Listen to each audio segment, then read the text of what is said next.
जय श्री कृष्णा। राधे राधे। आपके अपने लॉर्ड कृष्ण भजन चैनल पर आप सभी का स्वागत है। सर्वप्रथम आपको और आपके पूरे परिवार को जया एकादशी की हार्दिक शुभकामनाएं। भगवान श्री लक्ष्मी नारायण जी का आशीर्वाद आप सभी पर सदैव बना रहे। माघ मास के शुक्ल पक्ष में आने वाली एकादशी को जया एकादशी, अजा एकादशी और भीष्म एकादशी के नाम से जाना जाता है। आज हम आपको बताने जा रहे हैं कि इस बार माघ मास के शुक्ल पक्ष की एकादशी कब रहेगी, एकादशी व्रत तथा उसका पारण कब करना है तथा इस एकादशी में कौन कौन से महत्वपूर्ण नियमों का पालन करना चाहिए। माघ मास के शुक्ल पक्ष की जया एकादशी, अजा एकादशी, भीष्म एकादशी तिथि का आरंभ 19 फरवरी 2024 सोमवार सुबह 8:51 से होगा तथा इसका समापन 20 फरवरी 2024 मंगलवार सुबह 9:56 पर होगा। अतः सभी को द्वादशी युक्त सूर्योदय व्यापिनी एकादशी व्रत 20 फरवरी मंगलवार को ही रखना है। जया एकादशी व्रत के पारण का समय 21 फरवरी 2024 बुधवार सुबह 7:13 से 9:13 तक रहेगा। यदि अगले दिन प्रदोष का व्रत या अन्य कोई व्रत है तो व्रत का पारण आपको फलाहार से करना चाहिए। यदि आप सभी एकादशी का व्रत नहीं करते हैं तो भी आपको जया एकादशी का व्रत अवश्य करना चाहिए, क्योंकि इसी दिन भीष्म पितामह के माध्यम से श्री विष्णु सहस्त्र नाम की उत्पत्ति हुई थी। इसलिए इस एकादशी को भीष्म एकादशी के नाम से भी जाना जाता है। इस दिन यदि आप एकादशी व्रत करते हैं तो विष्णु सहस्त्र नाम का पाठ अवश्य करना चाहिए तथा विष्णु सहस्त्र नाम पुस्तकों का दान मंदिर में या ब्राह्मणों को करना चाहिए। इसी दिन महाभारत के युद्ध के पश्चात कुरुक्षेत्र में बाणशैया पर पड़े हुए भीष्म पितामह ने पांडवों को विष्णु सहस्त्र नाम प्रदान किया था।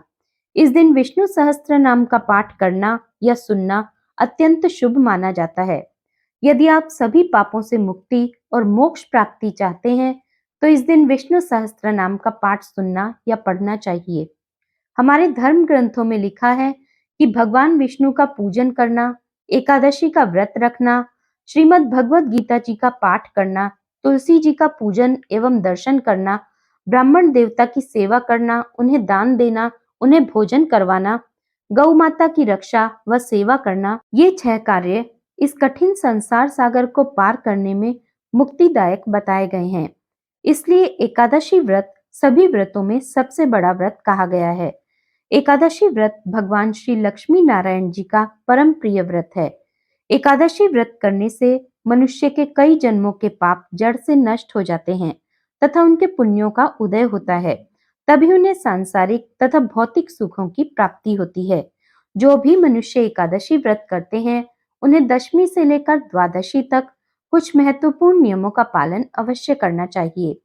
यदि आप सभी नियमों का पालन पूर्ण रूप से नहीं कर पाते हैं तो आप भगवान श्री लक्ष्मी नारायण जी से क्षमा याचना कीजिए, क्योंकि भगवान तो दया निधान है, करुणा सागर हैं। जब आप उनसे हाथ जोड़कर क्षमा याचना करेंगे तो प्रभु आपको अवश्य ही क्षमा दान देंगे। अब हम आपको नियम बताने जा रहे हैं। दशमी के दिन एक बार ही भोजन करना चाहिए। भोजन शुद्ध व सात्विक होना चाहिए। इस दिन प्याज, लहसुन, चावल, मसूर की दाल, कटहल की सब्जी, शहद, मांस मदिरा का प्रयोग बिल्कुल नहीं करना चाहिए। इस दिन ब्रह्मचर्य व्रत का पालन करना चाहिए। दशमी के दिन पराये अन्न अर्थात दूसरे के घर का भोजन नहीं करना चाहिए। यदि विवाहित स्त्री अपने मायके में भोजन करती है तो उसे इसका दोष नहीं लगता। एकादशी के दिन सुबह जल्दी उठकर स्नान करके पूजा अर्चना करके एकादशी व्रत का संकल्प धारण करना चाहिए। पद्म पुराण के अनुसार संकल्प इस प्रकार है। हे कमल नयन, हे वासुदेव, हे अच्युत, मैं एकादशी के दिन निराहार रहकर दूसरे दिन ही भोजन करूंगा। एकादशी के दिन सर्वप्रथम पूजा अर्चना करने के बाद सूर्य नारायण को अर्घ्य प्रदान करना चाहिए। माता पिता को प्रणाम करें, तुलसी जी का पूजन करें, गौ माता का पूजन करें। इस दिन अन्न का सेवन नहीं करना चाहिए, केवल फलाहार ही ग्रहण करना चाहिए। अन्न का अर्थ है दाल, चावल, रोटी, सब्जी इत्यादि। आप फलाहार, ड्राई फ्रूट्स, साबूदाना, मूंगफली दाना, दूध, दूध से बने पदार्थ ग्रहण कर सकते हैं। इस व्रत में नमक वर्जित होता है।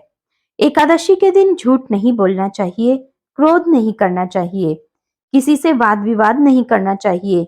दाढ़ी, शेविंग, कटिंग, नाखून काटना, शरीर के किसी भी अंग के बाल काटना वर्जित माना गया है। किसी भी जीव का, मनुष्य का अपमान या निरादर बिल्कुल नहीं करना चाहिए, क्योंकि प्रत्येक जीव में ईश्वर का वास होता है। ईश्वर अंश जीव अविनाशी। दिन में सोना वर्जित है तथा रात्रि में जागरण करना चाहिए। यदि दिन में सो जाते हैं तो स्नान करके ही शाम को पूजन अर्चन करना चाहिए। इस दिन भगवान विष्णु का पूजन अर्चन करना चाहिए तथा एकादशी व्रत कथा अवश्य सुननी चाहिए। विष्णु सहस्त्र नाम का पाठ अवश्य करना चाहिए। विष्णु सहस्त्र नाम का लिंक आपको डिस्क्रिप्शन बॉक्स में मिल जाएगा। इस दिन दान अवश्य करना चाहिए। ब्राह्मण देवता को दान दें, गरीब असहाय लोगों को दान दें तथा उनकी मदद करें। एकादशी व्रत का पारण सही समय पर कर लेना चाहिए। अपने पितरों को मुक्ति प्राप्त करवाने के लिए एकादशी व्रत अवश्य करना चाहिए। एकादशी व्रत करके उसका पुण्य अपने मृतक परिजनों के निमित्त संकल्प करके दे देना चाहिए।